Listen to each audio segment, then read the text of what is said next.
The sun dipped below the horizon, painting the sky in hues of orange and purple as old Joe Mackenzie made his final rounds of the day.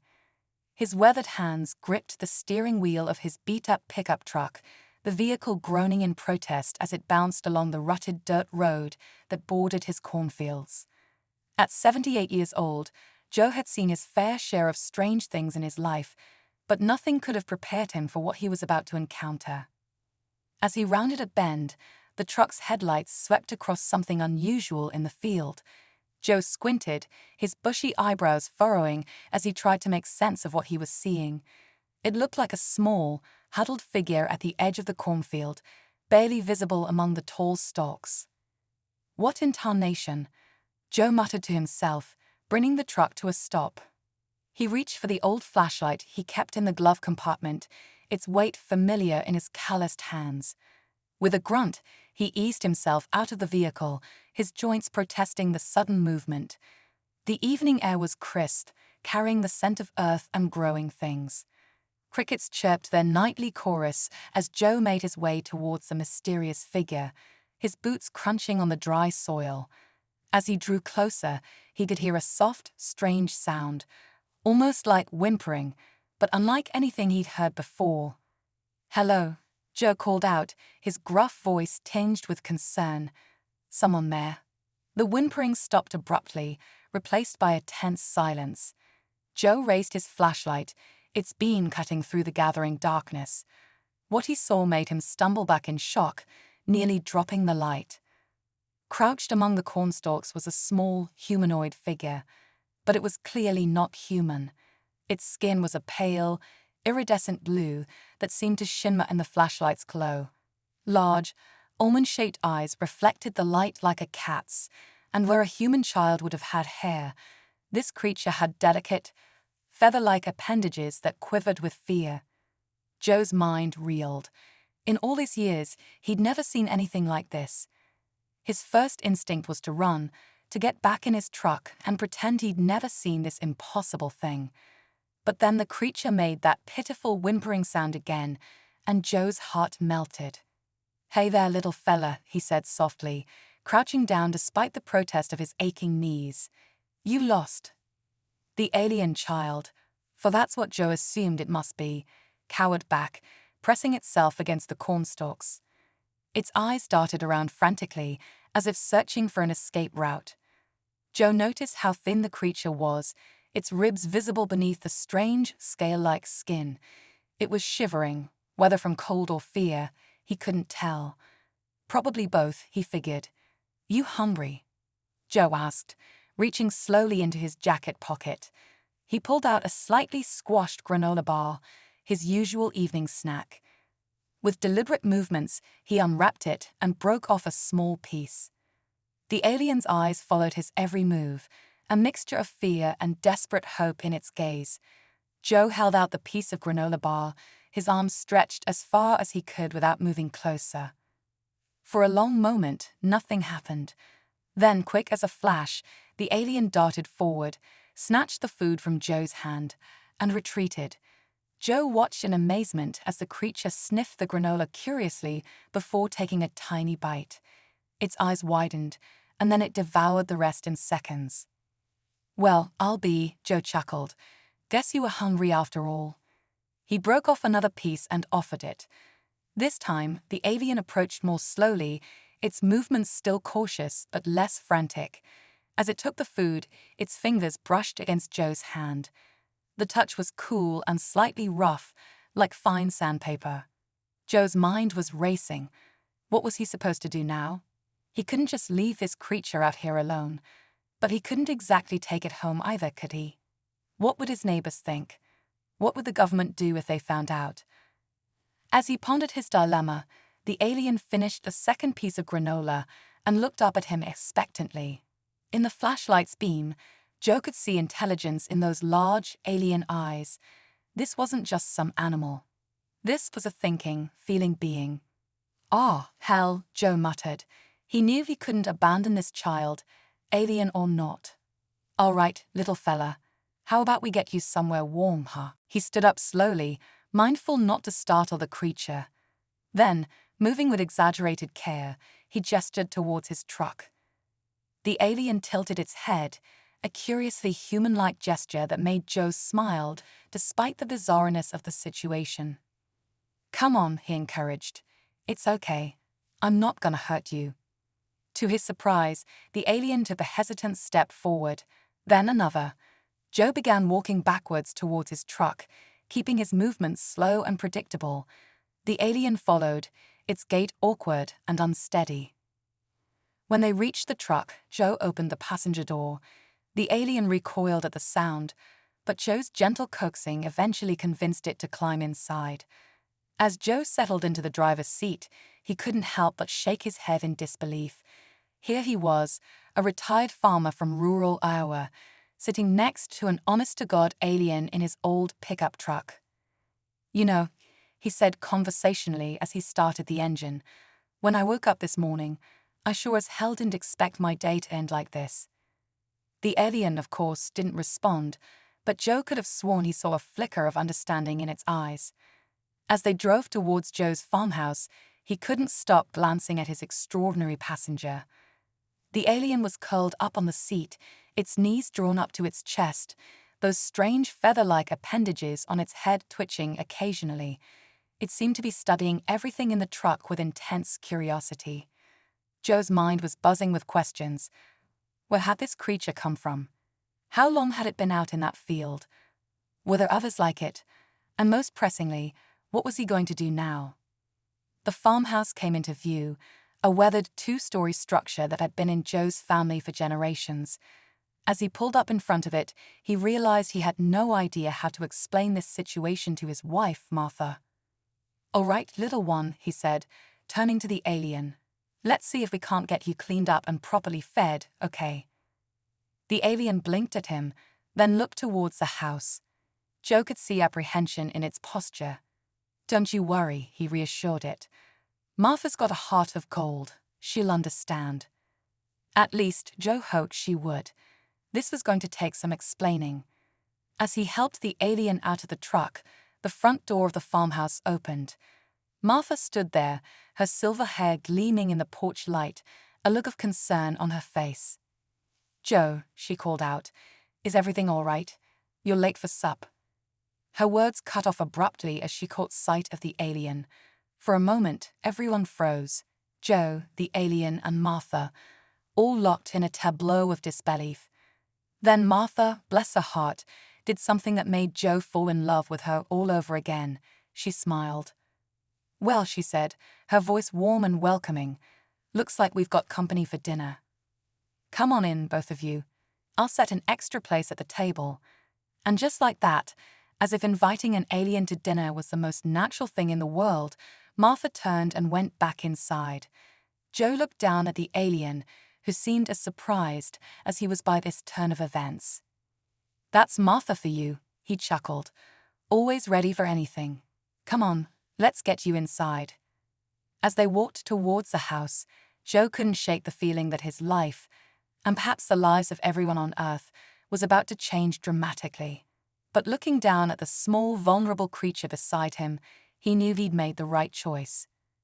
Whatever challenges lay ahead, they would face them together. And who knew? Maybe this unexpected encounter would lead to something wonderful. After all, Joe thought, sometimes the most extraordinary adventures begin in the most ordinary of places, even in a cornfield in rural Iowa. Inside the farmhouse, the warm glow of lamplight and the aroma of home-cooked food created a cozy atmosphere that seemed at odds with the extraordinary nature of their guest. Martha, true to her word, had indeed set an extra place at the table. She bustled about the kitchen, adding an extra helping of meatloaf and mashed potatoes to a plate. Joe guided the alien to the table, pulling out a chair for it. The creature hesitated, looking from Joe to the chair and back again. "It's okay," Joe encouraged. "You sit here." After a moment's consideration, the alien clambered onto the chair, its movements still awkward, but less timid than before. It looked around the dining room with wide-eyed curiosity, taking in the floral wallpaper, the family photos on the walls, and the old cuckoo clock ticking away in the corner. Martha approached with a plate of food, setting it gently in front of the alien. "There you go, dear," she said softly. "You look like you could use a good meal." The alien stared at the food, then at the utensils beside the plate. It reached out a tentative hand, picking up the fork and examining it closely. Joe and Martha exchanged glances. "Maybe we should show our guest how to use these," Joe suggested. Martha nodded, picking up her own fork and demonstrating how to use it. The alien watched intently, then mimicked the action, spearing a piece of meatloaf. It sniffed the food cautiously before taking a small bite. The reaction was immediate. The alien's eyes widened, and a series of soft, melodic chirps emerged from its throat. It began to eat with gusto, shuffling food into its mouth as if it hadn't eaten in days. Which, Joe realized with a pang, might well be the case. As they ate, Joe filled Martha in on how he'd found their unusual guest. Martha listened attentively, her expression a mixture of wonder and concern. "Poor thing," she murmured, watching the alien polish off its plate. "It must have been so scared out there all alone." Joe nodded, his own meal forgotten. "I couldn't just leave it there, Martha. I know it's crazy, but, well, I couldn't." Martha reached across the table, patting his hand. "Of course you couldn't. It's why I love you, you old softy." The alien, having finished its meal, was now looking between Joe and Martha with an expression that seemed almost hopeful. It chirped again, a different sound this time, almost like a question. "I think it's trying to communicate," Joe said. Martha nodded. "But how do we understand it? And how do we help it understand us?" As if in response to her words, the alien raised its hand, pointing to its chest. It made a series of chirps and whistles, then looked at them expectantly. Joe and Martha exchanged confused glances. The alien repeated the sounds, more insistently this time. "I think," Joe said slowly, "it might be telling us its name." Martha's eyes lit up. "Oh, of course," she pointed to herself. "Martha," she said clearly. Then she pointed to Joe. "Joe."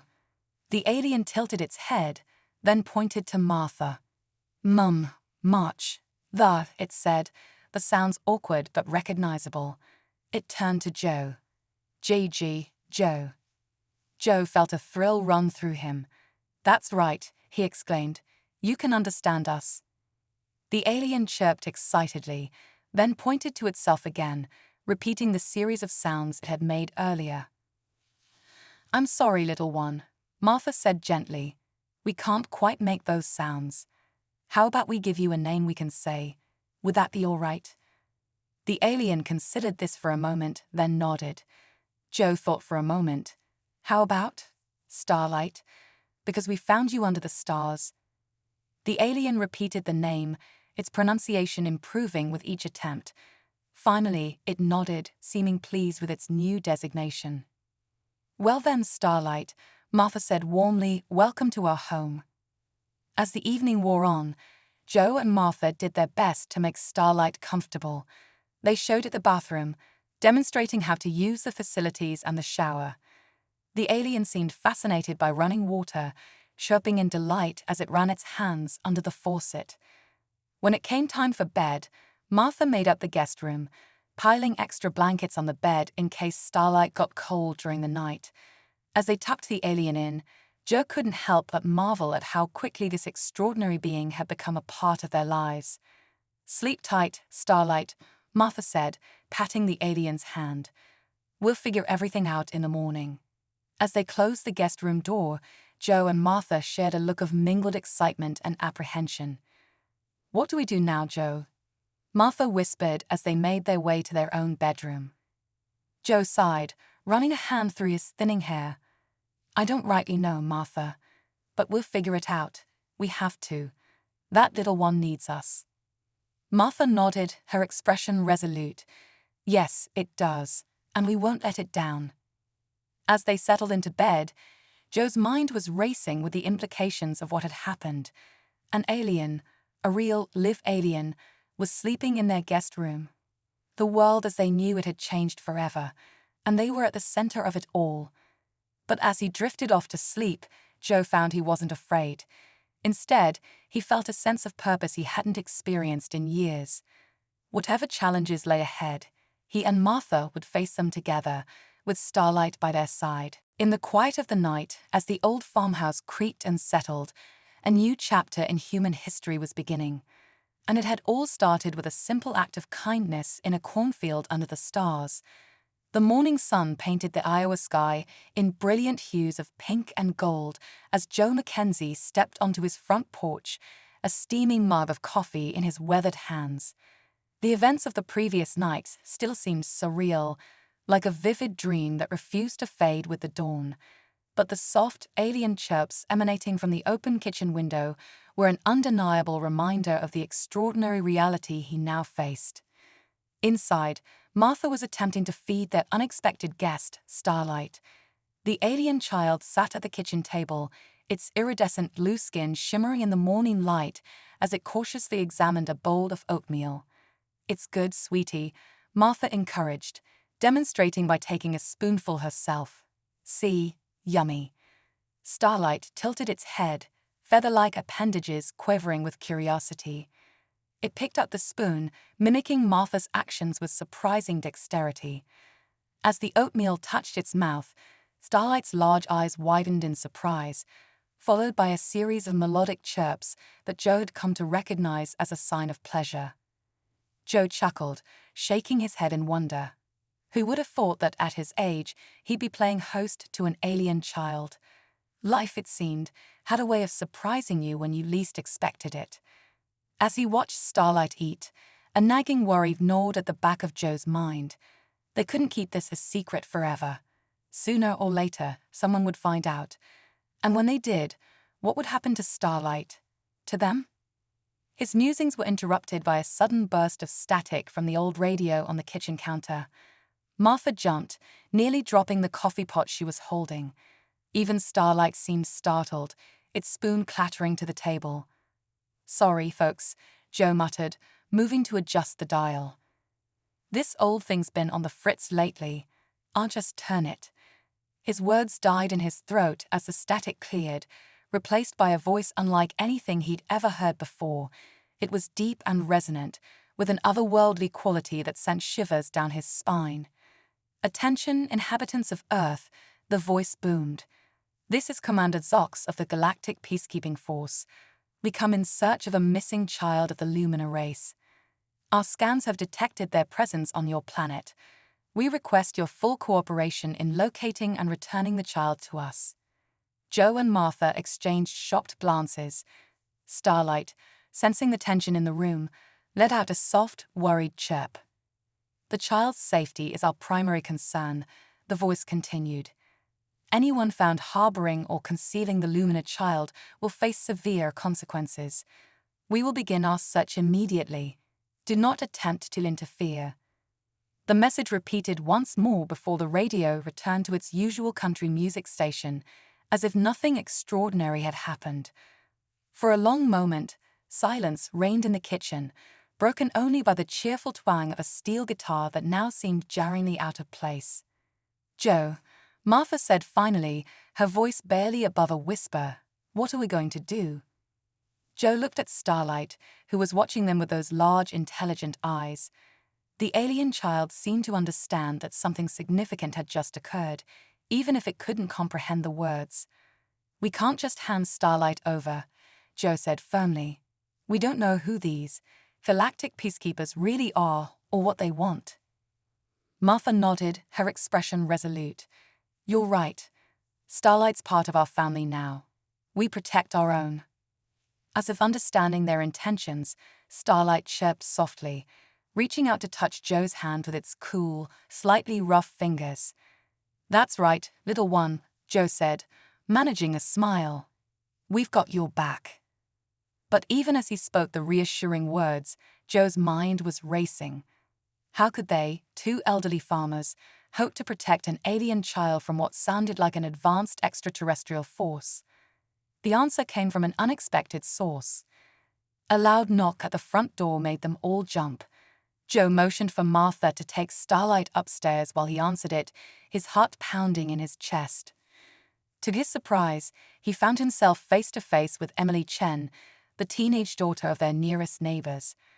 Her dark eyes were wide with excitement, and she was practically bouncing on her toes. "Mr. Mackenzie," she exclaimed, "did you hear the message? About the alien? It's all over social media. Everyone's talking about it." Joe blinked, momentarily thrown by the young girl's enthusiasm. "Ah, yes, Emily, we heard it." Emily peered around him, trying to look into the house. "I was wondering, well, you've got all those fields. If an alien was hiding somewhere around here, you'd be the first to know, right?" For a split second, Joe considered telling Emily everything, but the risks were too great. He forced a chuckle. "Now, Emily, don't you think if I'd seen an alien, I'd have said something?" The girl's face fell slightly, but her excitement didn't dim. "I guess so. But if you do see anything weird, you'll let me know, right? This is so cool. A real alien on Earth." As Emily chattered on, an idea began to form in Joe's mind. He thought of Emily's skills with computers and social media, skills that had often baffled him, but that he now realized could be invaluable. "Say, Emily," he interrupted, "how would you like to help your old neighbor with a special project?" Emily's eyes lit up. "Really? What kind of project?" Joe glanced over his shoulder, ensuring Martha and Starlight were out of sight. "Well, it's a bit complicated. Why don't you come inside and I'll explain?" As Emily stepped into the house, bursting with curiosity, Joe sent up a silent prayer. He was about to entrust their incredible secret to a teenager, but sometimes, he reasoned, the most unlikely allies could be the most powerful. Once inside, Joe led Emily to the kitchen, his mind racing as he tried to figure out how to explain the situation without revealing too much too soon. "Emily," he began, his voice low and serious, "what I'm about to tell you is going to sound crazy, but I need you to listen with an open mind. Can you do that for me?" The teenager nodded eagerly, her eyes wide with anticipation. Joe took a deep breath. "That alien they're looking for, it's here, in this house." For a moment, Emily just stared at him, her mouth hanging open. Then, to Joe's surprise, she burst out laughing. "Good one, Mr. Mackenzie. You almost had me there for a second." Joe didn't smile. "I'm not joking, Emily. This is deadly serious." The laughter died on Emily's lips as she realized Joe wasn't kidding. You're for real. There's actually an alien here." Before Joe could respond, a soft chirp came from the doorway. They both turned to see Starlight peeking around the corner, its large eyes fixed on Emily with a mixture of curiosity and apprehension. Emily's jaw dropped. "Oh, my God," she breathed. For a tense moment, no one moved. Then, to everyone's surprise, Starlight took a hesitant step into the room, chirping softly at Emily. The teenager's shock quickly gave way to wonder. It's beautiful," she whispered. Joe nodded, relieved by Emily's reaction. "This is Starlight. I found it in my cornfield last night. It was alone, scared, and hungry." As he spoke, Starlight moved closer to Emily, seemingly fascinated by the young human. Emily, for her part, remained perfectly still, her eyes never leaving the alien child. "Hi, Starlight," Emily said softly, her voice filled with awe. "I'm Emily. It's nice to meet you." Starlight tilted its head, then raised a hand in a clear imitation of a human wave. "Illy," it chirped, the word awkward but recognizable. Emily's eyes widened. "It can talk." "It's learning," Joe explained. "Starlight's picking up words pretty quickly." As if to demonstrate, Starlight pointed to Joe. "Joe," it said clearly, then to itself. "Starlight." Emily's face broke into a huge grin. "This is amazing. But what about those aliens on the radio? They're looking for Starlight, aren't they?" Joe nodded grimly. "That's where you come in, Emily. We need your help to keep Starlight safe." Over the next hour, Joe, Martha, and Emily sat around the kitchen table, brainstorming ideas while Starlight watched with keen interest, occasionally mimicking their gestures or attempting to repeat words. Okay, so let me get this straight, Emily said, her fingers flying over her smartphone as she spoke. You want me to create a sort of disinformation campaign to throw off these galactic peacekeepers? Joe nodded. Exactly. We need to make them think Starlight is somewhere else entirely. Can you do that? Emily grinned, a mischievous glint in her eye. Mr. Mackenzie, you have no idea what I can do with social media. By this time tomorrow, half the internet will be convinced they've seen aliens in Australia or something. As Emily set to work, her fingers a blur over her phone screen, Joe turned his attention to Starlight. The alien child was watching Emily with rapt fascination, clearly intrigued by the device in her hands. Technology, Joe said slowly, pointing to the phone. It helps us communicate. Starlight chirped, reaching out towards the phone. Emily, caught up in her task, didn't notice at first. But when Starlight's fingers brushed the screen, something extraordinary happened. The phone's screen flickered, then went blank. Before anyone could react, it lit up again, but the display was like nothing they'd ever seen before. Strange, swirling symbols danced across the screen, pulsing with an otherworldly light. What there? Emily gasped, nearly dropping the phone. Starlight chirped excitedly, its feather-like appendages quivering. It pointed to the symbols, then to itself, repeating the gesture several times. I think, Martha said slowly, Starlight is trying to show us its language. Joe leaned in, studying the intricate patterns. But how did it do that? It just touched the phone and... He trailed off as a realization struck him. Starlight wasn't just some lost alien child. It possessed knowledge and abilities far beyond their understanding. The implications were staggering. Emily, Joe said, his voice tight with urgency, I think we need to expand our plan. It's not just about hiding Starlight anymore. We need to understand why it's here and what it can do. Emily nodded, her earlier excitement now tempered with a sense of the gravity of the situation. I'm on it, Mr. Mackenzie. I'll set up secure channels, get some trusted friends involved. We'll figure this out.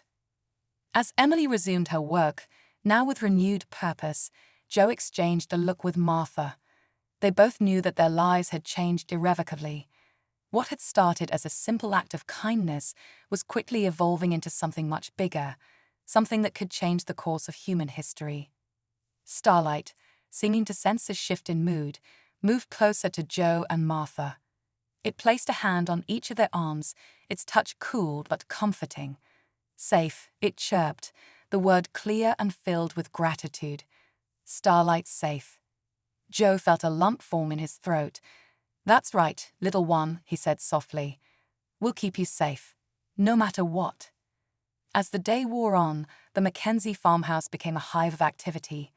Emily, true to her word, had enlisted the help of a small group of trusted friends, all tech-savvy teenagers who were sworn to secrecy.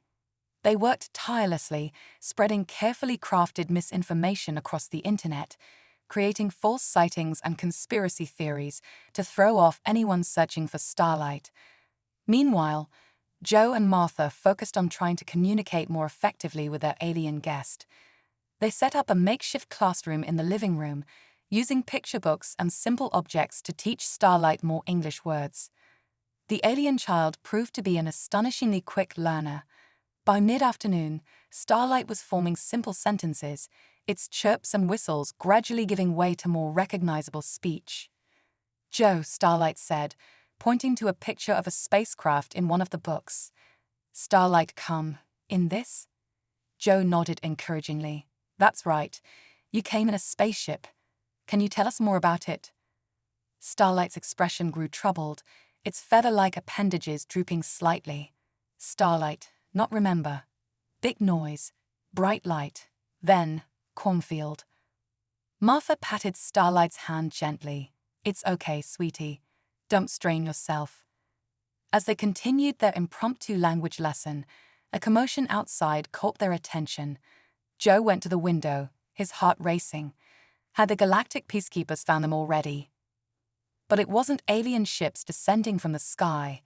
Instead, he saw a group of black SUVs pulling up in front of the house, men in dark suits emerging from the vehicles. "Martha," Joe said, his voice tense, "we've got company. And I don't think it's the friendly kind." Martha's eyes widened in alarm. "The government?" Joe nodded grimly. "Looks like it. Emily," he called out, "we need to hide Starlight. Now." The teenagers sprang into action, quickly clearing away any evidence of their activities. Emily led Starlight to a hidden cellar beneath the kitchen, a relic from Prohibition days that Joe had shown her earlier as a potential hiding spot. "Stay here," Emily whispered to Starlight. "Stay quiet. We'll come get you when it's safe." Starlight nodded, its eyes wide with fear, but also understanding. "Starlight, quiet," it whispered back. "Emily, come back." As Emily closed a cellar door, there was a sharp knock at the front door. Joe took a deep breath, exchanged a determined look with Martha, and went to answer it. He opened the door to find a stern-faced man in a crisp black suit, flanked by several similarly dressed agents. "Mr. Mackenzie," the man asked, his voice clipped and professional, "I'm Agent Thompson with the FBI. We'd like to ask you a few questions about some unusual activity in the area." Joe forced a confused smile. "Unusual activity? I'm not sure I know what you mean, Agent Thompson." The agent's eyes narrowed slightly. "Mr. Mackenzie, we have reason to believe that an object of extreme importance may have landed in this vicinity. An object of extraterrestrial origin. Have you seen anything out of the ordinary lately?" Joe could feel Martha tense beside him, but he kept his expression neutral. "Well, now that you mention it," he said slowly, as if thinking hard, "I did see something strange in the sky a couple nights ago. Thought it was just a shooting star, but it seemed awful close." Agent Thompson leaned in, his interest piqued. "Can you show us where you saw this, Mr. Mackenzie?" Joe nodded, stepping out onto the porch. "It was over that way," he said, pointing towards a distant hill. "Near Old Man Johnson's place, I reckon." As Joe spun his tale, directing the agent's attention away from his property, he silently thanked his lucky stars for years of practice, stretching the truth with fishing stories. He just hoped it would be enough to throw them off Starlight's trail. Inside the hidden cellar, Starlight huddled in the darkness, its heart racing with fear. But as it sat there, listening to the muffled voices above, something extraordinary began to happen. The alien child's skin began to glow faintly, pulsing with an inner light, and in its mind, images and memories started to flow, memories of its home, of the reason for its journey to Earth, and of the grave danger that threatened not just its own people, but all of humanity. Starlight knew, with a clarity that belied its young age, that it had to find a way to communicate this knowledge to its new human friends. The fate of two worlds depended on it. As the FBI agents grudgingly left the farm, their suspicions not entirely allayed, but with no concrete evidence to act on, Joe and Martha breathed a sigh of relief. But they knew this was just the beginning. The challenge of protecting Starlight, of uncovering the truth behind its presence on Earth, was only growing more complex. Little did they know that in the cellar below their feet, an alien child was preparing to reveal secrets that would shake the foundations of their understanding of the universe and potentially change the course of human history forever. The pale light of dawn was just beginning to creep over the horizon when Starlight emerged from the hidden cellar, its skin pulsing with an ethereal glow. Joe and Martha, who had been anxiously waiting in the kitchen, gasped at the sight. The alien child they had come to care for seemed transformed, radiating an aura of ancient wisdom that belied its youthful appearance. "Starlight okay?" Martha asked, her voice tinged with concern. The alien's large eyes fixed on the elderly couple, filled with a mixture of affection and urgency. "Starlight, remember," it said, its voice clearer and more assured than ever before. "Must show. Earth danger, galaxy danger." Joe and Martha exchanged worried glances. "What kind of danger, sweetie?" Martha pressed gently. Instead of answering, Starlight moved to the kitchen table where Emily's laptop sat. The teenager had left it behind after the FBI's visit, promising to return later. With a grace that seemed almost supernatural, Starlight placed its hand on the computer's screen. Instantly, the device came to life, but not in any way Joe or Martha had ever seen. The screen flickered and warped, transforming into a three-dimensional holographic display that filled the entire kitchen. Stars, planets, and swirling galaxies danced in the air around them, so realistic that Joe felt he could reach out and touch them. "By all that's holy," he breathed, his eyes wide with wonder. Starlight began to manipulate the cosmic display with fluid gestures, zooming in on a particular solar system. "Lunar home," it explained, indicating a beautiful blue-green planet orbiting a binary star system. "Peaceful, advanced, guardians of cosmic balance." The image shifted, showing the luminous civilization, graceful beings of light and energy, their cities seamlessly blending with the natural environment of their world. Joe and Martha watched in awe as holographic Lumina worked with incredible technologies, manipulating energy and matter in ways that seemed like magic. "Incredible," Martha whispered. "But what does this have to do with the danger you mentioned?" Starlight's expression grew somber. The holographic display darkened, showing a massive, ominous shape moving through the stars. "Void Eaters," Starlight said, its voice quivering slightly. "Ancient enemy. Consume worlds. Seek ultimate power." The hologram depicted the Void Eaters' assault on the Lumina homeworld. Joe and Martha watched in horror as the peaceful civilization was overwhelmed by shadowy, amorphous beings that seemed to devour light itself. "Lumina scientists create escape plan," Starlight continued, the hologram now showing a small ship launching from the besieged planet. "Send chosen one to safe world. To warn. To prepare." The image zoomed in on the ship, and Joe's breath caught in his throat as he recognized a small figure inside, Starlight. "You're not just a lost child," he said softly. "You're a messenger." Starlight nodded solemnly. "Starlight carry knowledge, carry hope. Must help Earth prepare. Void Eaters coming." As if on cue, the hologram shifted to show Earth. A dark shadow loomed at the edge of the solar system, steadily approaching. "How long do we have?" Martha asked, her voice barely above a whisper. Starlight's response was interrupted by a sudden pounding on the front door. "Mr. Mackenzie, Mrs. Mackenzie, it's Emily. You've got to see this."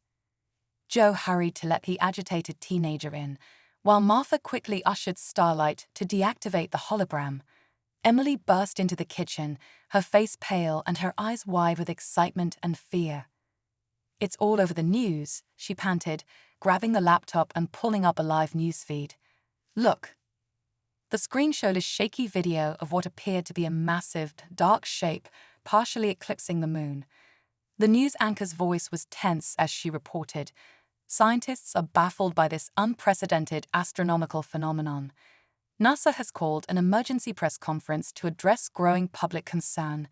Joe, Martha, and Emily turned to Starlight, whose expression confirmed their worst fears. "Void Eaters here," the alien child said grimly. "Time short. Must act now." The next few hours were a whirlwind of activity. Emily, using her social media skills, began reaching out to a network of trusted individuals around the globe, scientists, hackers, and free thinkers who might be open to the truth about Starlight and the impending threat. Joe and Martha, meanwhile, focused on helping Starlight unlock more of the advanced knowledge hidden within its mind. They discovered that physical contact with Earth technology allowed Starlight to interface directly with the devices, upgrading them far beyond their original capabilities. By midday, the Mackenzie farmhouse had been transformed into a hub of cosmic resistance. Emily's laptop, now a quantum supercomputer thanks to Starlight's touch, coordinated a growing network of allies around the world. The kitchen table was covered in holographic schematics for advanced defense systems and clean energy technologies that could help Earth stand a chance against the Void Eaters. As Starlight worked tirelessly to share its knowledge, Joe couldn't help but marvel at how much the alien child had grown in such a short time. It was as if the act of remembering its mission had accelerated Starlight's development, turning it from a lost, frightened child into a determined young ambassador. "Starlight," Joe said during a rare quiet moment, "I just want you to know how proud we are of you. You've been so brave." The alien's large eyes met Joe's, filled with emotion. Starlight grateful. Joe, Martha, Emily, family, Earth worth saving. Martha, overhearing the exchange, came over to envelop both Joe and Starlight in a warm embrace. "That's right, sweetie. We're family now. And family sticks together, no matter what." That tender moment was interrupted by a sudden flash of light outside, followed by a low, rumbling sound that seemed to shake the very foundations of the house. "What in tarnation was that?" Joe exclaimed, rushing to the window. What he saw made his jaw drop. Descending from the sky was a sleek, silver spacecraft, its surface shimmering with an otherworldly energy. As it touched down in the cornfield where Joe had first found Starlight, a hatch opened, and a tall, luminous figure emerged. Starlight let out a series of excited chirps, its skin glowing brightly. "Lumina Elder, help come." Before Joe or Martha could react, Starlight was racing out the door towards the ship. The elderly couple exchanged a brief, worried look before hurrying after that alien charge, with Emily close behind. As they approached the spacecraft, the luminous being turned to face them. It was humanoid in shape, but its body seemed to be composed of pure energy, shifting and swirling with colors Joe had never seen before. When it spoke, its voice seemed to resonate directly in their minds. "Greetings, people of Earth," the being said, its tone both ancient and kind. "I am Zephyr, Elder of the Lumina.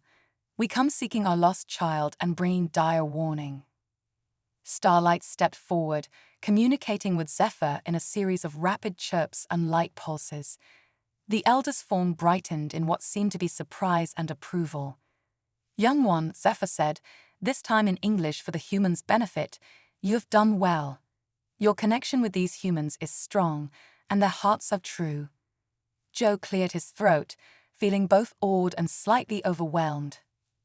Welcome to Earth, Elder Zephyr. I'm Joe Mackenzie. This is my wife, Martha, and our young friend, Emily. We've been taking care of Starlight." Zephyr's form shimmered in what might have been a smile. "And for that, you have our deepest gratitude. But now, we must act quickly. The Void Eaters approach, and Earth's defenses are woefully inadequate." As if to emphasize Zephyr's point, the sky above them suddenly darkened. Looking up, they saw the moon being eclipsed by an enormous, shadowy mass that seemed to devour the very light around it. "Oh my God," Emily whispered, her face pale with fear. Zephyr's voice was grim as it addressed them. "The time for secrecy is past. Humanity must be united in the face of this threat. Your leaders must be informed, your global resources mobilized." Joe nodded, his expression determined. "Just tell us what we need to do."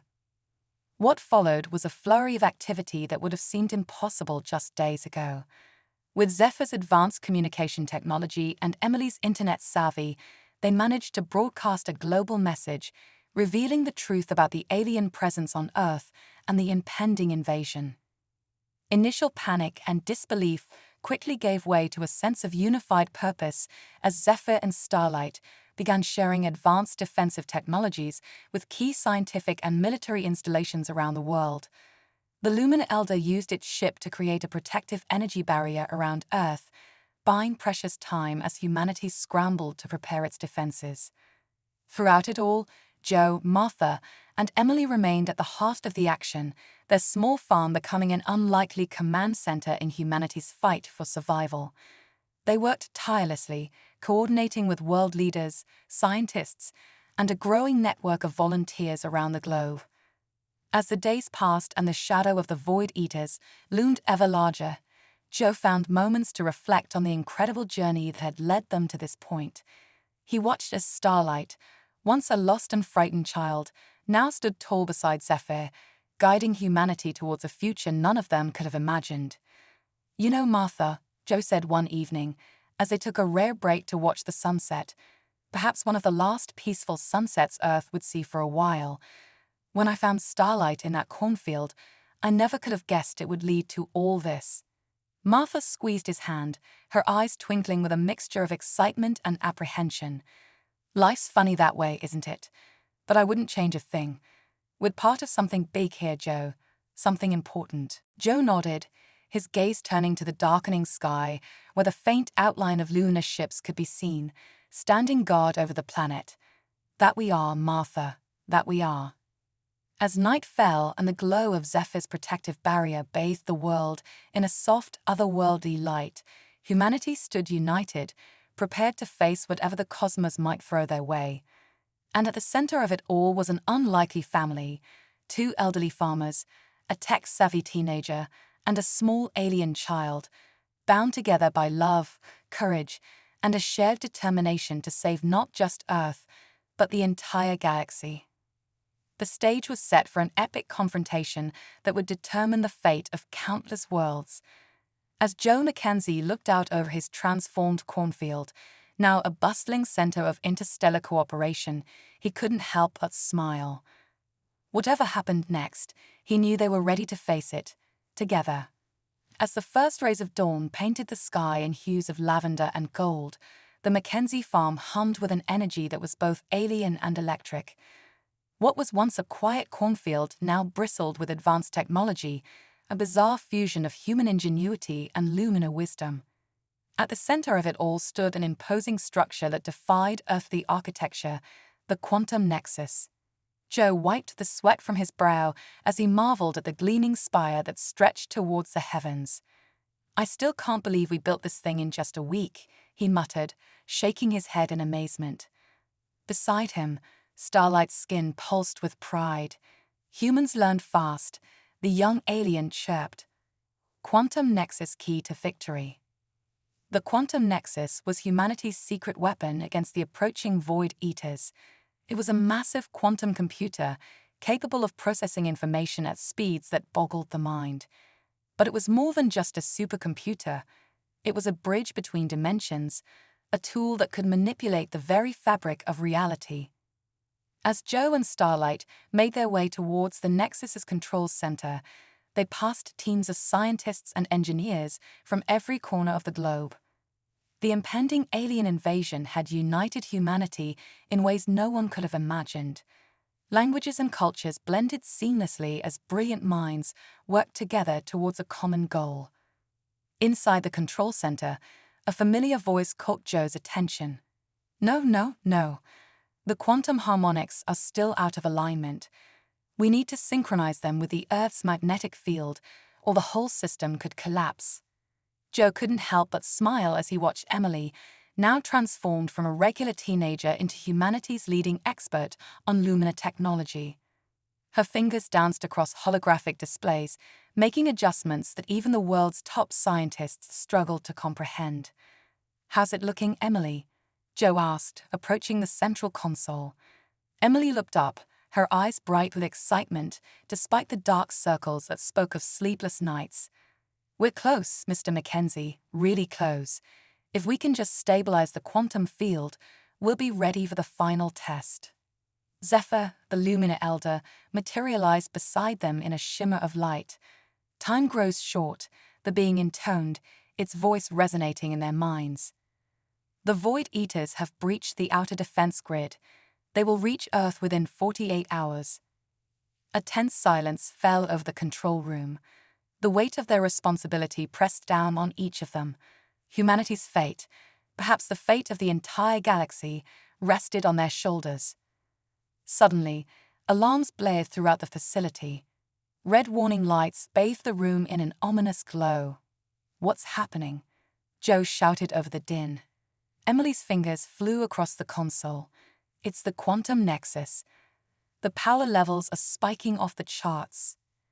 Before anyone could react, a blinding flash of light erupted from the core of the nexus. Joe felt a strange sensation, as if reality itself was bending around him. When his vision cleared, he gasped in shock. The control room had changed. Gone were the advanced computers and holographic displays. Instead, they found themselves in what looked like an old-fashioned radio room, filled with vacuum tubes and analog dials. "What in tarnation?" Joe muttered, looking around in confusion. Emily's eyes widened in realization. The quantum nexus. I think it sent us back in time. As if to confirm her words, a crackling voice emerged from one of the old radios. "Pearl Harbor has been attacked by Japanese forces. I repeat, Pearl Harbor is under attack." Joe's heart sank as he recognized the historic broadcast. "December 7, 1941, he whispered, "the day that changed everything." Zephyr's form flickered, struggling to maintain coherence in this past era. "This is unexpected," the elder admitted. "The Nexus must have detected a quantum anomaly in this time period, something critical to the timeline." Starlight chirped excitedly, pointing to a dusty corner of the room. There, half hidden behind old equipment, was a strange device that looked wildly out of place. Its sleek, otherworldly design contrasted sharply with the 1940s technology surrounding it. "Void Eater Tech," Starlight exclaimed. "Not supposed to be here." Emily rushed to examine the device. "It looks like some kind of temporal beacon," she mused. "The Void Eaters must have planted it here to alter Earth's history." Joe's mind reeled at the implications. So the attack we're facing in our time, it's not their first attempt. Zephyr's form pulsed with urgency. "We must disable the beacon and return to our own time. The very fabric of history is at stake." As they worked to neutralize the Void Eater device, the room around them buzzed with frantic activity. Military personnel rushed back and forth, unaware of the time travelers in their midst or the cosmic battle being waged right under their noses. Joe found himself face to face with a young soldier, panic evident in the man's eyes. For a moment, their gazes locked, and Joe felt the weight of history pressing down on him. This young man, like countless others, would soon be thrust into a global conflict that would shape the future of the planet. "It'll be all right, son," Joe found himself saying, his voice thick with emotion. "Humanity's stronger than you know. We'll get through this, and things far worse." The soldier blinked in confusion, but before he could respond, another flash of light engulfed the room. Joe felt that familiar bending of reality, and suddenly they were back in the Quantum Nexus control room, mere seconds after they had left. Emily immediately began running diagnostics. "The temporal incursion has been neutralized," she reported, relief evident in her voice. "Whatever the Void Eaters were planning to change in 1941, we stopped it." Zephyr's form solidified, the elder's energy patterns pulsing with approval. "Well done, all of you. But this raises troubling questions. If the Void Eaters attempted to alter Earth's past, they may have left similar beacons throughout your history." Joe's eyes widened as he grasped the full scope of their challenge. "You mean we have to protect Earth not just in the present, but throughout its entire history?" Starlight chirped affirmatively, its skin glowing with determination. "Quantum Nexus can help, can send protectors to key points in time." Emily's fingers were already flying across the console. "I think I can modify the Nexus to create stable temporal gateways. We can assemble teams to guard crucial moments in Earth's timeline." As the implications of this new development sunk in, the facility burst into a flurry of activity. Scientists and military strategists huddled together, identifying key historical events that needed protection. World leaders, connected via secure quantum channels, debated the ethics and ramifications of temporal intervention. Joe found himself at the heart of it all, his simple farmer's wisdom providing a grounding influence amidst the chaos of cosmic strategy. He watched with pride as Martha organized a support team, ensuring that those who would be sent through time had everything they needed. As the hours ticked by and the Void Eaters drew ever closer, a plan began to take shape. Humanity would stand its ground in the present while also safeguarding its past. The Quantum Nexus hummed with power, gateways to different eras shimmering into existence around its base. Joe stood before one such gateway, its surface rippling like the surface of a pond. Beyond it, he could see the dusty streets of Roswell, New Mexico, circa 1947. "You sure about this, Joe?" Martha asked, concern evident in her voice as she helped him adjust the period-appropriate clothing he now wore. Joe nodded, his expression resolute. Someone's got to make sure those Void Eaters didn't mess with the Roswell incident. Might as well be me. Starlight approached, holding out a small device that looked like an ordinary pocket watch from the 1940s. "Quantum communicator," the young alien explained. "Stay in touch with present." As Joe accepted the device, he felt the weight of responsibility settling on his shoulders. He was no longer just a farmer protecting his land. He was a guardian of Earth's very history. Emily gave him a quick hug. "Be careful out there, Mr. Mackenzie. And remember, try not to change anything that's not directly related to the Void Eaters. We don't want to accidentally erase ourselves from existence or something." Joe chuckled, trying to mask his nervousness. "Don't you worry. I'll be back before you know it. Just a quick trip to 1947 and then home in time for supper." With one last look at his unlikely family, his wife, a teenage genius, an alien child, and a being of pure energy, Joe Mackenzie stepped through the temporal gateway. The fate of Earth's past, present, and future now rested in the hands of a simple farmer from Iowa. As the gateway shimmered closed behind Joe, the quantum nexus alarms blared once again. Emily rushed to the console, her eyes widening as she interpreted the data.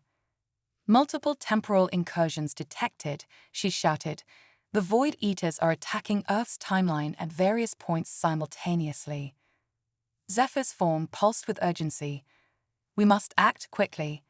Each moment in history left unguarded could unravel the very fabric of your civilization." Martha stepped forward, her expression determined. "Well, what are we waiting for? Let's get more people through those gateways." And so, as the present-day Earth braced for the Void Eaters' imminent arrival, a new front in this cosmic war opened up across the ages. Volunteers from every nation stepped through shimmering portals, ready to safeguard humanity's history from an enemy that sought to erase it from existence. In ancient Egypt, a team materialized just in time to prevent a Void Eater beacon from altering the construction of the Great Pyramid. In medieval Europe, agents raced to stop a temporal incursion during the Black Death, ensuring that humanity's resilience in the face of that great tragedy remained intact. And in the distant future, a group of scientists found themselves defending the first human colony on Mars from a Void Eater attempt to prevent its establishment. Back at the quantum nexus, Emily coordinated this temporal defense grid with the skill of a seasoned general. Holographic displays showed the ebb and flow of the battle across time and space, each victory bringing a cheer from the assembled teams. Starlight worked tirelessly alongside the human scientists, its unique understanding of Lumina technology proving invaluable in predicting the Void Eater's next moves. The young alien's growth continued to astonish everyone. It now communicated in perfect English and showed a deep understanding of complex temporal mechanics. As the temporal battles raged, the present-day Earth continued its frantic preparations. The quantum nexus, while crucial to their defense of history, was also the linchpin of their strategy against the approaching Void Eater fleet. Zephyr gathered the world's leaders in a global quantum-linked conference. The Elder's voice resonated across the planet as it outlined the final phase of their plan. "The quantum nexus is more than just a computer or a time machine," Zephyr explained. "When fully activated, it can create a quantum entanglement field around the entire planet. This field will allow us to phase Earth slightly out of sync with normal space-time." Gasps and murmurs of astonishment filled the conference. Emily stepped forward to clarify, her young voice steady as she addressed the world's most powerful individuals. "Basically, we're going to shift Earth into a parallel dimension," she said. "The Void Eaters won't be able to touch us. But more than that, we'll be able to observe and interact with multiple timelines simultaneously. We can ensure that no matter what the Void Eaters try, There will always be a version of Earth that survives. The audacity of the plan stunned the assembly into silence. It was a strategy that went beyond mere defense. It was a complete reimagining of humanity's place in the cosmos. As the implications sunk in, questions and concerns erupted from the world leaders. How would this affect day-to-day life on Earth? What were the risks? Could they ever return to normal space? Amidst the chaos of the debate, Martha's calm voice cut through the noise. The global broadcast carried her words to every corner of the planet. "I know you're all scared," she said, her tone gentle but firm. "Believe me, I am too. But I've seen the heart of the people behind this plan. I've watched my husband step through time to protect our history. I've seen a young girl become the brightest scientific mind of our age overnight. And I've witnessed an alien child choose to fight for a world that isn't even its own." Martha's eyes shimmered with unshed tears as she continued, "If they believe this plan can work, then I believe it too. We've come too far to give up now. Earth has always been a haven of life in a vast, often hostile universe. It's time we took that role to a whole new level." Her words seemed to resonate across time and space. In the past, present, and future, humans fighting to preserve their history felt a renewed surge of determination. At the quantum nexus, scientists and engineers redoubled their efforts, pushing the limits of this revolutionary technology. As the final preparations for Earth's dimensional shift got underway, a message came through from Joe in 1947 Roswell. His voice crackled over the quantum communicator, filled with a mix of excitement and urgency. "You're not going to believe this," he said, "but I think I just found out where Starlight really came from. And folks, our little alien friend might be even more important than we thought." The revelation hung in the air, a tantalizing mystery that hinted at even greater wonders to come. But there was no time to ponder it now. The Void Eaters were almost upon them, and the greatest gamble in human history was about to begin. As the first wave of the Void Eater fleet entered the solar system, casting an ominous shadow over the moon, the quantum nexus thrummed with power. Energy cascaded from its spire, enveloping the Earth in a shimmering field of quantum possibilities. In this moment, suspended between heartbeats, humanity stood united as never before. They were no longer merely inhabitants of a single planet, but guardians of their entire history and architects of their own cosmic destiny. The Earth began to shift, reality itself bending around it. As the planet phased into its new dimensional state, one thought echoed across time and space, from the ancient past to the far future. The real battle for Earth's soul was about to begin. Quantum entanglement, when worlds collide, 4,500 words. The sky above Earth shimmered like a heat mirage as the planet phased into its new quantum state. To an outside observer, it might have appeared as if the entire world was glitching in and out of existence. But for those on the surface, life continued in a surreal bubble of normalcy, tinged with the extraordinary. At the heart of this cosmic shift, the quantum nexus pulsed with energy, its spire now a beacon visible from space. Emily stood at the central console, her young face illuminated by holographic displays showing multiple timelines simultaneously. "Multiverse stability at 97%, she announced, her voice carrying authority far beyond her years. "We're successfully occupying 7 parallel dimensions." Zephyr's luminous form hovered nearby, pulsing with approval. "Remarkable. Your species continues to surpass our expectations." Starlight chirped excitedly, its skin shimmering with complex patterns. "Look, Void Eater fleet confused. Cannot lock onto Earth's position." Indeed, the massive shadows that had been approaching Earth now seemed to be scattering, unable to pinpoint their target in the quantum flux. But before anyone could celebrate this small victory, a familiar voice crackled over the quantum communicator. "This is Joe, coming in from Roswell 1947. We've got a situation here, folks. A big one." Emily quickly patched Joe's transmission through to the main display. The image showed Joe, dressed in period-appropriate clothing, standing in what appeared to be a secret military facility. Behind him, partially obscured by a canvas top, was the unmistakable form of a crashed flying saucer. "Joe," Martha exclaimed, relief and concern mingling in her voice. "Are you all right? What's happening?" Joe's expression was a mix of excitement and disbelief. "You're not going to believe this, but I think I just witnessed Starlight's arrival on Earth. Only, it's not quite what we thought." He stepped aside, revealing a small iridescent pod nestled within the wreckage of the larger craft. "This pod," Joe explained, "it's some kind of temporal escape vehicle. And if I'm reading the symbols right, it's not just from the future, it's from one of the parallel Earths we've just created." A collective gasp echoed through the control room. Starlight moved closer to the display, its large eyes wide with wonder. "That's right," Joe continued. "Our little Starlight here isn't just a refugee from a destroyed alien world. It's a messenger from our own future, a future where humanity and Lumina have evolved together into something more." The implications of this revelation sent shockwaves through the assembled group. Emily's mind raced with the possibilities. "Of course," she exclaimed. "That's why Starlight could interface so easily with our technology. It's not just alien, it's us." Zephyr's form pulsed with intense light. "This changes everything. The Void Eaters aren't just attacking Earth. They're attempting to erase a future where humanity becomes a force capable of challenging them." As the group grappled with this paradigm-shifting information, alarms blared throughout the facility. Emily's fingers flew across the holographic controls. "Multiple breaches detected," she shouted. "The Void Eaters are attempting to penetrate our quantum field." Outside, the sky darkened as massive, shadowy forms pushed against the shimmering barrier that encompassed the Earth.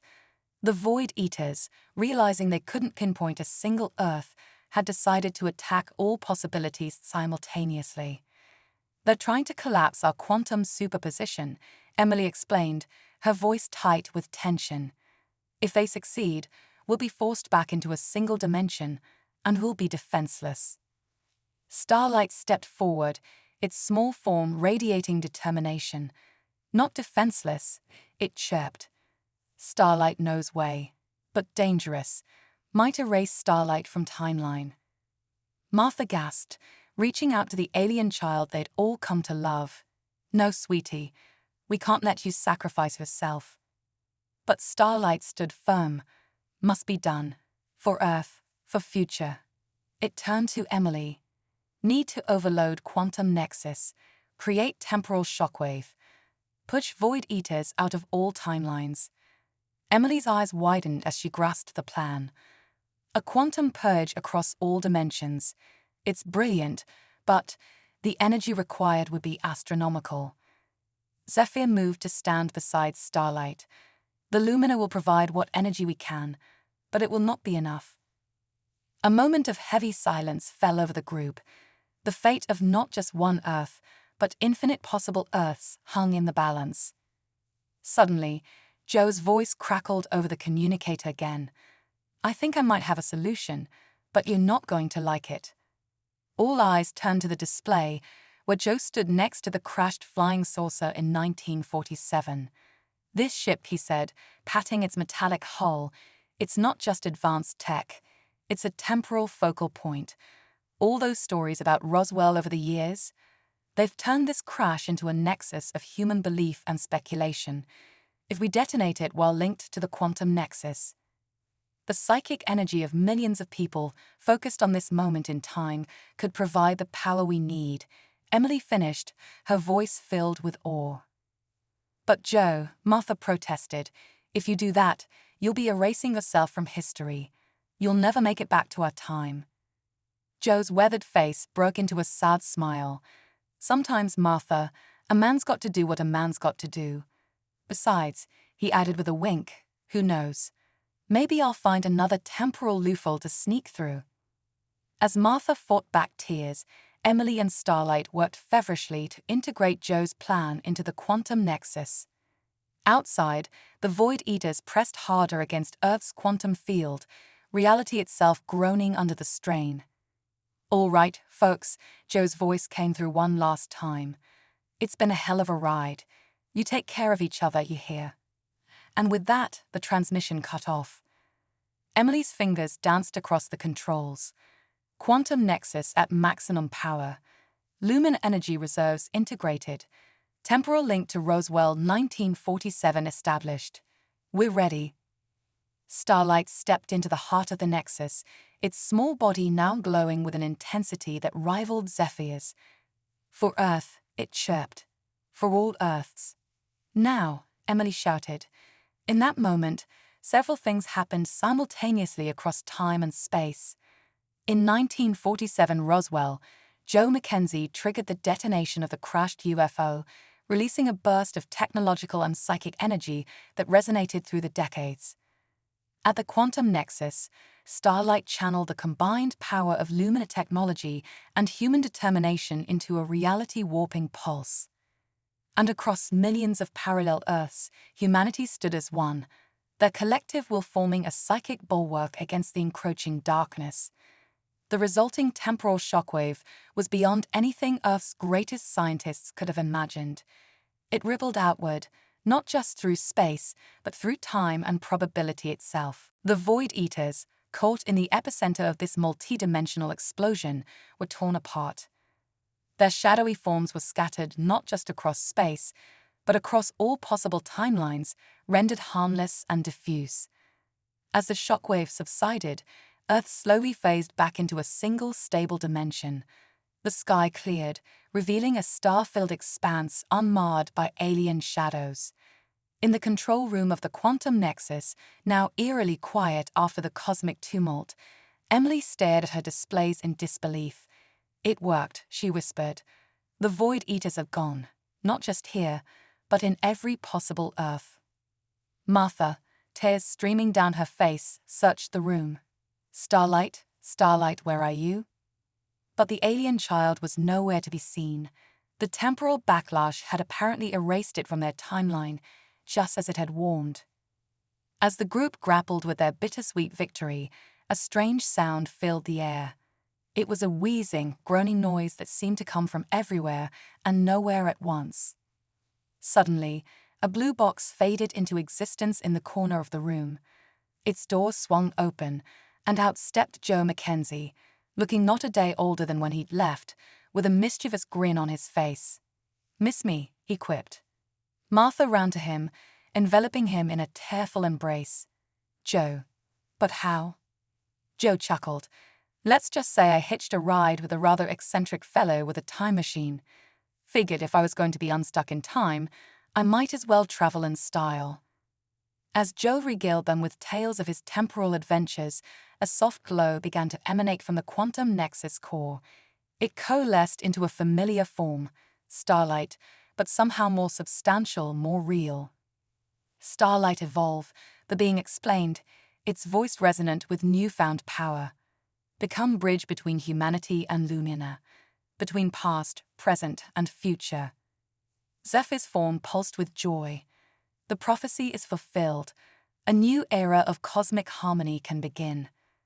As news of their victory spread across the globe, celebrations erupted in every corner of the world. Humanity had faced its greatest challenge and emerged not just victorious, but transformed. The quantum nexus, no longer needed as a defensive tool, was repurposed.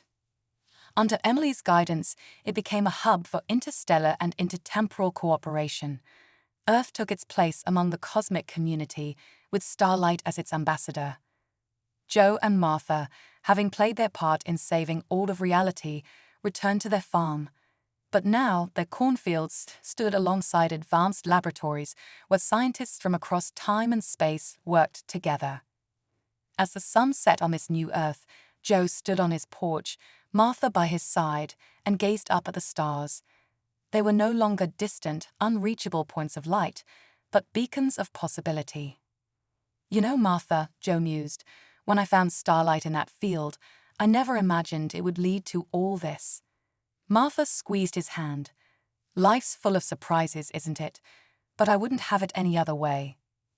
And as night fell on this small farm in Iowa, now the nexus of a vast, multidimensional alliance, the stars seemed to twinkle in agreement. The universe, in all its infinite possibilities, was waiting, and humanity, led by an unlikely family of farmers, geniuses, and evolved beings, was ready to embrace it. The dawn of a new era broke over Earth, its light refracting through the lingering quantum particles that now suffuse the atmosphere. 6 months had passed since the defeat of the Void Eaters, and humanity was still coming to terms with its new place in the cosmic order. The Mackenzie farm, once a humble plot of land in rural Iowa, had become the epicenter of Earth's transformation. Fields of corn now grew alongside exotic alien flora, their DNA interwoven in a symbiotic dance that promised to revolutionize agriculture across the globe. Joe Mackenzie stood at the edge of one such field, his weathered hand resting on a stalk that shimmered with bioluminescent patterns. "Well, I'll be," he muttered, shaking his head in wonder. "Never thought I'd see the day when corn could glow in the dark." "Lumina-enhanced crops, not just decorative, Joe," chirped a familiar voice. Starlight, now a being of pure energy much like Zephyr, hovered beside the old farmer. Increased yield, weather resistance, and nutrient density. Solution to world hunger within decade. Joe chuckled. "You've come a long way from that scared little alien I found in my field, Starlight. Sometimes I hardly recognize you." Starlight's form pulsed with affection. Starlight different outside, same inside. Always grateful to Joe and Martha. The conversation was interrupted by the distant roar of engines. Looking up, they saw a sleek spacecraft descending towards the newly constructed landing pad near the farmhouse. Its design was unlike anything produced on Earth, a clear sign of interstellar visitors. "Right on time," Joe noted, checking his watch. A device that now not only told time, but also monitored quantum fluctuations and could communicate across dimensions. As they made their way to the landing pad, Martha emerged from the farmhouse, followed by Emily.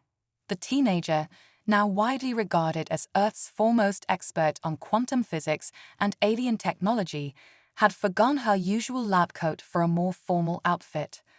"The Galactic Council representatives are here," Emily announced, her voice tinged with excitement and nerves. "This is it, the moment Earth officially joins the interstellar community." The spacecraft's sleek hull arised open, revealing a diverse group of alien beings. Leading them was a tall, crystalline entity that seemed to refract light in mesmerizing patterns. "Ambassador Axirax of the Galactic Council," Starlight introduced, "here to evaluate Earth's readiness for full membership." Axirax stepped forward, its crystalline form chiming softly as it moved. When it spoke, its voice resonated directly in their minds. "Greetings, champions of Earth. Your victory of the Void Eaters has reverberated across the cosmos. Many worlds owe you a debt of gratitude." Joe, ever the gracious host, stepped forward. "Welcome to our humble farm, Ambassador. Though I reckon it's a bit less humble these days," he added with a wry smile. Azirax's form shimmered in what might have been amusement. "Indeed, the quantum advancements you've achieved in mere months have captured the attention of the entire Galactic Council. Which brings us to the purpose of our visit." The group made their way to the farmhouse, which had been expanded and retrofitted with advanced technology. The cozy living room now doubled as a high-tech conference chamber, with holographic displays and quantum communication arrays seamlessly integrated into the rustic decor. As they settled in, Therax's form pulsed with a serious energy. "Earth stands at a crossroads. Your defeat of the Void Eaters and subsequent quantum leap have opened up unprecedented opportunities. However, they have also placed a target on your world." Martha leaned forward, concern etching her features. "A target? But I thought we were safe now." Haxorax's crystalline structure refracted light in complex patterns. "The multiverse is vast and full of wonders, but also dangers. Your quantum technology, particularly the Nexus, has the potential to reshape reality itself. There are forces in the cosmos that would stop at nothing to control such power." Emily's eyes widened as she grasped the implications.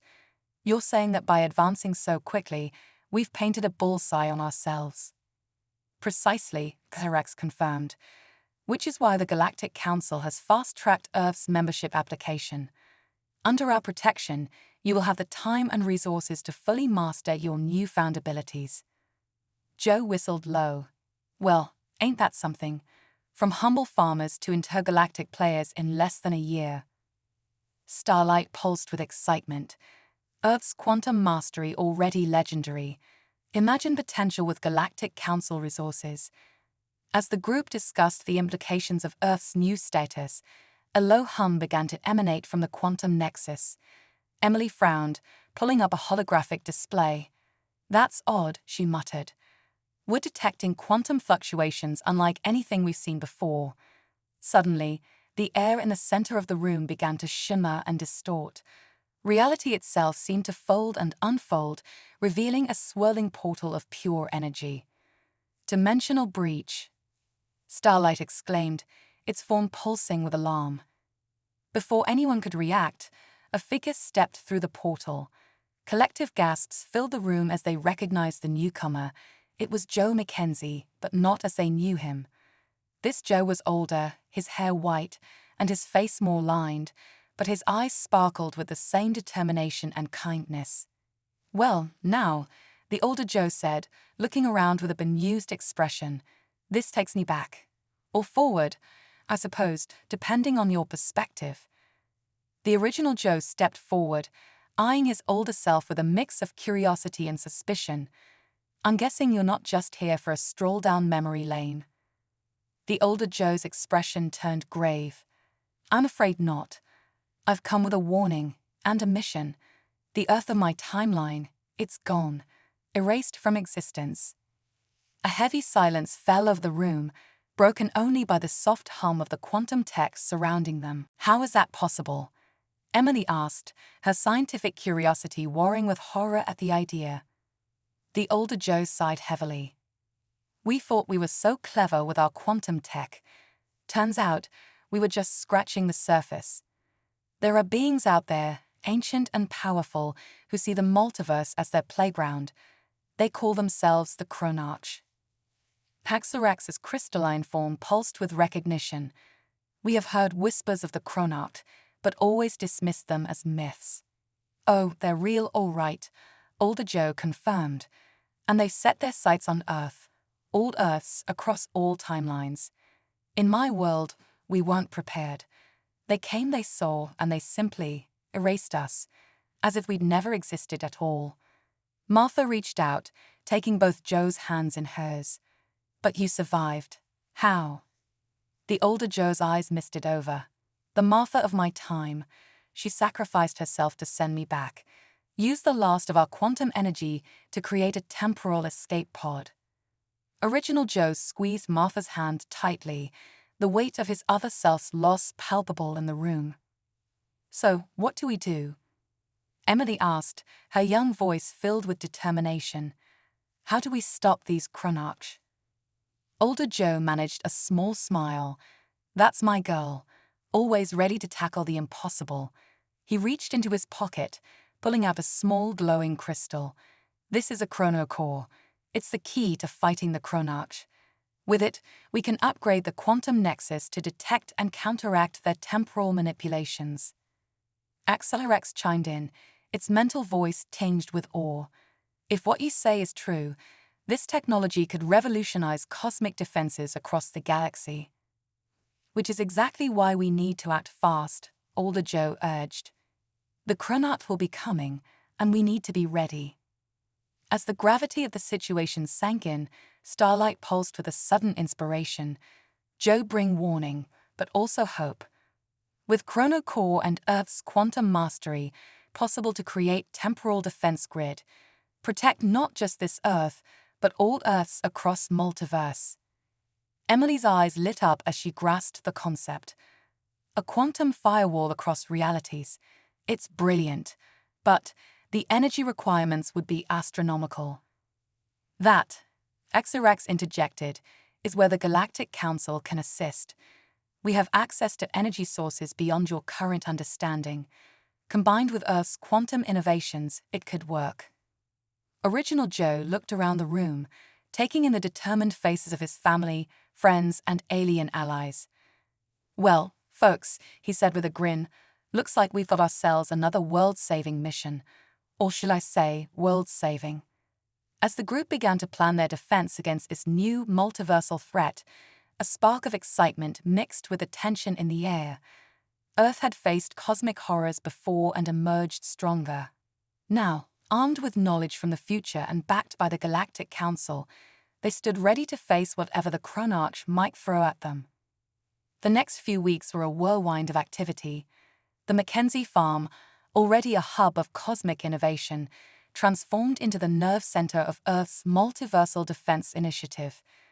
Emily worked tirelessly alongside Starlight and a team of the galaxy's brightest minds to integrate the chronocore into the quantum nexus. Holographic displays filled the barn, showcasing mind-bending equations and schematics that bridged the gap between science and science fiction. Joe, both versions, found themselves at the heart of a global diplomatic effort. Their down-to-earth wisdom and first-hand experience with the Chronarch threat made them the perfect ambassadors to unite Earth's nations behind this new cosmic endeavor. Martha, ever the nurturer, took charge of coordinating the massive logistical effort required to support their work. Under her guidance, the farm became a self-sustaining ecosystem, powered by quantum energy and capable of supporting the diverse needs of their interstellar allies. As the days passed, the quantum nexus grew in power and complexity. Its spire, once a simple structure, now pulsed with chromatic energy that could be seen from space, a beacon of hope and a warning to any who would threaten Earth's existence.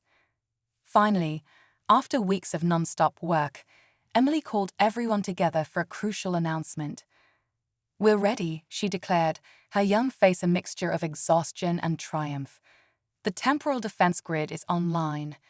We've created quantum entanglements with parallel Earths across millions of timelines." Haxorax's crystalline form pulsed with approval. "The Galactic Council is impressed. You've accomplished in weeks what many civilizations couldn't achieve in centuries." Older Joe nodded solemnly. "It's a good start. But remember, the Chronarch are unlike anything you've faced before. They don't just attack with ships or weapons, they rewrite reality itself." As if summoned by his words, alarms began to blare throughout the facility. Emily rushed to the main console, her fingers flying over holographic controls. "Massive temporal disturbance detected," she shouted. "It's them. The Chronarch. They're here." Outside, the sky darkened as if a solar eclipse had suddenly fallen over the farm. But instead of the moon blocking the sun, it was a vast, incomprehensible shape that defied the laws of physics. The air itself seemed to warp and twist, reality bending under the weight of the Chronarch's presence. Trees aged centuries in seconds, only to regress to saplings moments later. Quantum fluctuations rippled across the landscape, causing matter to phase in and out of existence. "My God," Original Joe breathed, watching as a flock of birds flew backwards through time, reverting to eggs in mid-air before vanishing completely. Starlight's form pulsed with urgency. "Chronarch attempting to unravel Earth's timeline. Must activate defense grid now." Emily nodded, her face set with determination. "Initiating quantum firewall in 3, 2, 1, now." The quantum nexus surged with power, its energy connecting with parallel versions of itself across countless realities. A shimmering barrier of pure chronometric energy expanded outward, encompassing the Earth and pushing back against the Chronarch's temporal assault. For a moment, it seemed to be working. The chaotic time fluctuations stabilized, and the oppressive presence in the sky recoiled. But then a voice, if it could be called a voice, resonated through their minds. It was ancient and vast, a cosmic chord that threatened to shatter their very consciousness. Interesting, the Chronarch communicated. "Your resistance is unprecedented, but futile. All TINELINES converge to ENTYOPY. We are many are Eli hastening the vitable." The assault redoubled, reality itself groaning under the strain. Cracks began to appear in the quantum firewall, timelines bleeding into one another. "It's not enough," Emily cried, her voice tinged with despair. "We can't hold them back."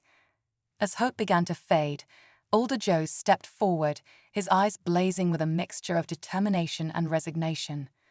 "There's one thing we haven't tried," he said softly. "One last ace up our sleeve." Original Joe met his older self's gaze, a moment of unspoken understanding passing between them. "No," Martha protested, realizing what they were planning. "There has to be another way." But both Joes shook their heads. "The chronocore," older Joe explained. "It's not just a power source, it's a focal point of all possible timelines where Earth defeats the chronarch. If we detonate it within the quantum nexus, we can create a temporal shockwave," Emily finished, her eyes wide with realization. "It could reset the entire multiverse, erasing the chronarch from existence." "But it will erase you too," Martha sobbed, clutching both versions of her husband. Original Joe cupped her face gently. "Oh, Martha, don't you see? It'll erase this version of us, sure, but it'll ensure that in every timeline, every possibility, we find each other, we save Earth, we live." As tears streamed down Martha's face, both Joes turned to Emily. "It's up to you now, kiddo," Original Joe said softly. "You've got the brightest mind of any Earth in any timeline. If anyone can pull this off, it's you." Emily nodded, swallowing hard against the lump in her throat. "I won't let you down, either of you." With one last, lingering look at their family, a family that transcended time and space, the two Joes made their way to the heart of the quantum nexus. As they positioned the chronocore, reality itself seemed to hold its breath. "You know," Original Joe said conversationally, "when I was a boy, I always dreamed of being a hero." Older Joe chuckled. "Funny how things work out, isn't it?" Together, they activated the chronocore. A blinding light engulfed them, expanding outward to encompass the Earth, the solar system, the galaxy, and beyond. As the light faded, Emily found herself standing in the Mackenzie cornfield. For a moment, she felt disoriented, as if awakening from a vivid dream. Then she saw it, a small, huddled figure at the edge of the field, an alien child, scared and alone.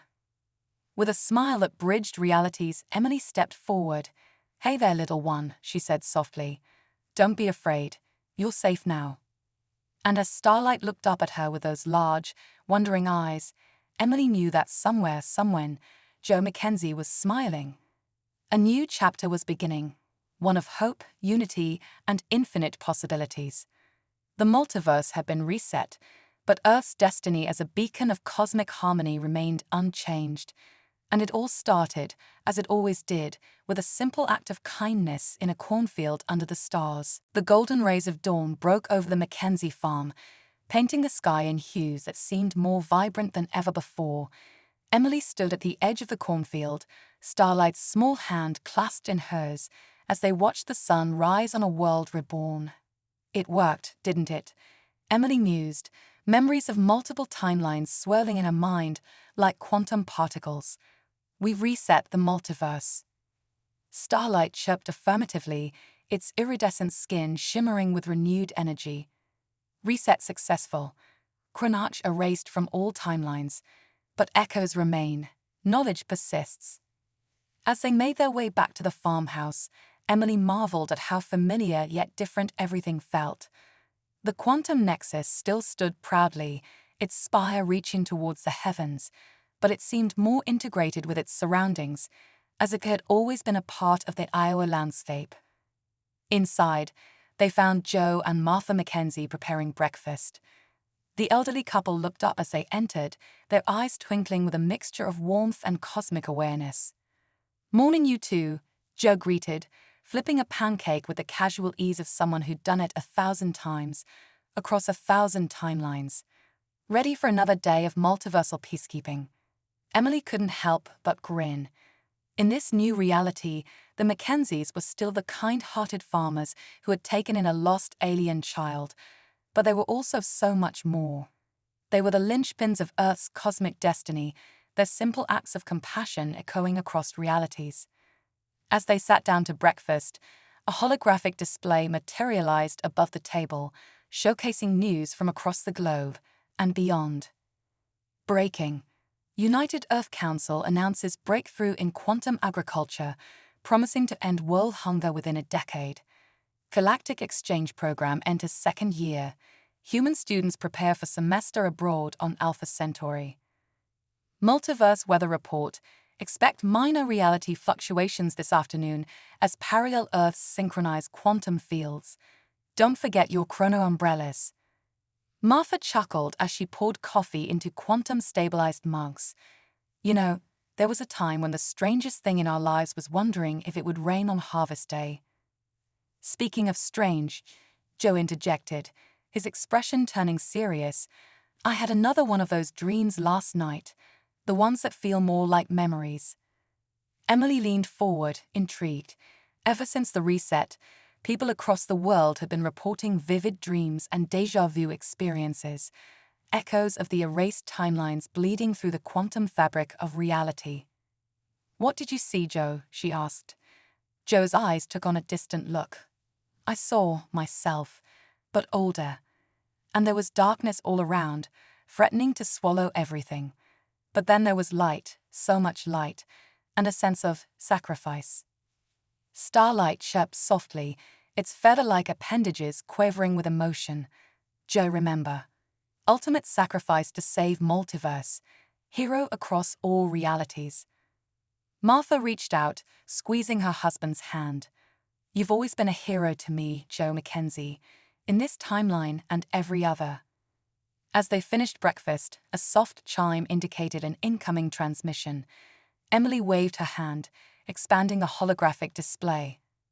A familiar crystalline form shimmered into view, Ambassador Xerax of the Galactic Council. Greetings, champions of Earth. Xerax's mental voice resonated. I trust this transmission finds you well. Joe nodded respectfully. Ambassador Xerax, to what do we owe the pleasure? Xerax's form pulsed with what might have been excitement. We have made a remarkable discovery. The quantum reset didn't just erase the chronarch, it unlocked new pathways in the multiverse. We're detecting signals from realities we never knew existed. Emily's eyes widened. New realities. But I thought we had mapped the entire multiverse during the chronarch conflict. So did we, Xerax confirmed. But it seems the act of resetting creation has expanded the boundaries of possibility itself. The Galactic Council is organizing an expedition to explore these new frontiers, and we want Earth to lead it. The implications of this news hung in the air like cosmic stardust. Earth, once an isolated blue marble in a vast universe, was now being asked to spearhead an exploration of realities beyond imagination. Joe let out a low whistle. Well, I'll be. From cornfields to cosmos, eh, Martha? Martha smiled, a glint of adventure in her eyes. Life's full of surprises, dear, especially when you've got the whole multiverse as your backyard. As the group discussed the details of the upcoming expedition with Xerax, Starlight suddenly perked up, its skin pulsing with urgent patterns. Detecting quantum anomaly, it chirped. Familiar signature, coming from barn. Without hesitation, they rushed out to the old barn, which had been converted into a secondary quantum research lab. As they threw open the doors, they were greeted by a sight that defied explanation. A swirling portal of energy hung in the air, its edges shimmering with chromatic fire, and stepping through it, with a familiar mischievous grin, was Joe Mackenzie, the older version from the erased timeline. Well now, the older Joe said, brushing off his jacket, looks like reports of my erasure have been greatly exaggerated. For a moment, everyone stood in stunned silence. Then original Joe stepped forward, eyeing his alternate self with a mixture of wonder and wariness. How is this possible, he asked. We reset the entire multiverse. You should have been erased? Wiped from existence? Older Joe chuckled. Turns out, the multiverse has a sense of humor. and a bit of a soft spot for old farmers who are too stubborn to stay erased. Emily's mind raced with the scientific implications. The quantum echoes, she mused. They must have been strong enough to preserve your consciousness, to anchor you to reality even as it was being rewritten. Older Joe nodded approvingly. Sharp as ever, Emily. You're right. I've been bouncing around the quantum foam, seeing realities you wouldn't believe. And let me tell you, we've only scratched the surface of what's out there. As the group peppered older Joe with questions about his impossible survival and cosmic journey, Starlight suddenly tensed, its skin flashing with alarming patterns. Danger, it chirped urgently. Quantum instability growing. Older Joe's presence disrupting universal balance. The air around them began to shimmer, reality itself seeming to bend and warp. Objects in the barn began to flicker in and out of existence, transforming into bizarre quantum superpositions of themselves. The paradox of two Joes is too much for this timeline to handle, Emily realized, her voice tight with concern. We need to stabilize the quantum field fast. Original Joe locked eyes with his older self, a moment of unspoken understanding passing between them. You thinking what I'm thinking? Older Joe asked with a wry smile. Original Joe nodded, a look of determination settling over his features. Time for one last crazy plan. Moving with surprising synchronicity, the two Joes made their way to the Quantum Nexus control panel.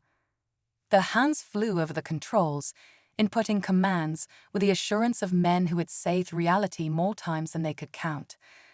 We're going to use the Nexus to merge our quantum signatures, Original Joe explained as he worked. Older Joe picked up the explanation. By becoming one on a quantum level, we'll resolve the paradox and stabilize the timeline. Martha stepped forward, concern etched on her face. But what will happen to you, both of you? The Joes exchanged a glance, then older Joe spoke softly. We'll still be here, Martha. Just more of me than ever before.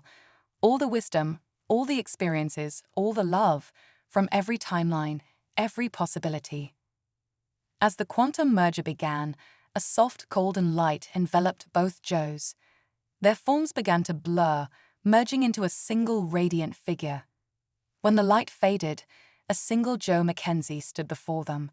He looked much like the original, but his eyes held depths of wisdom and knowledge that spoke of countless lifetimes of experience. Well, the merged Joe said, his voice resonating with newfound power, that was a doozy. As reality stabilized around them, the implications of what had just occurred began to sink in. They now had a Joe Mackenzie who embodied the sum total of his experiences across the multiverse, a human who had transcended the boundaries of singular existence. Ambassador Axirax, who had been witnessing the events through their quantum link, chimed in with awe in their mental voice. Extraordinary. You continue to defy our understanding of cosmic law, champions of Earth. This merger, it changes everything. Emily's mind was already racing with the possibilities.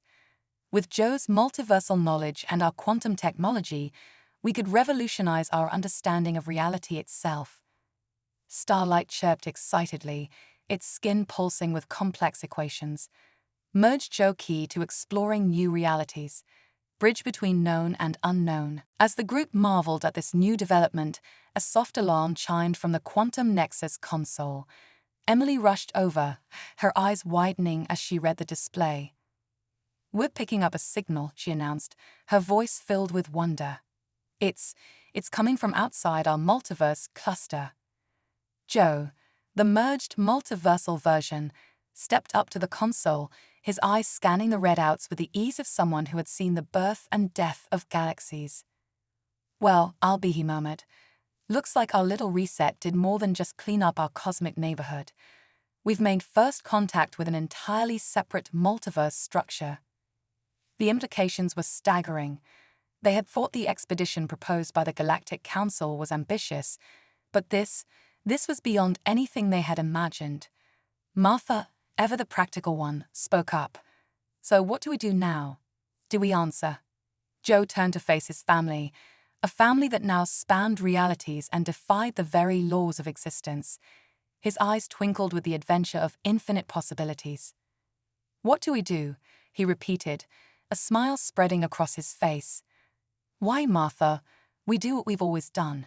We extend a hand in friendship, we explore, we learn, and maybe, just maybe, we find out that the multiverse is a whole lot bigger and a whole lot friendlier than we ever imagined."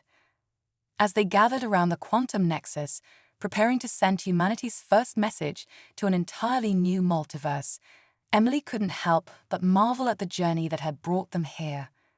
From a lost alien in a cornfield to the brink of multiversal diplomacy, it had all started with a simple act of kindness. Joe initiated the quantum transmission, his merged consciousness effortlessly navigating the complexities of cross-multiversal communication. As the message pulsed outward, carrying with it the hopes and dreams of not just one Earth, but countless versions across infinite realities, a sense of profound awe settled over the group. They stood on the precipice of a new era of cosmic exploration and understanding. The boundaries of reality itself had been pushed back, revealing vistas of possibility that defied imagination.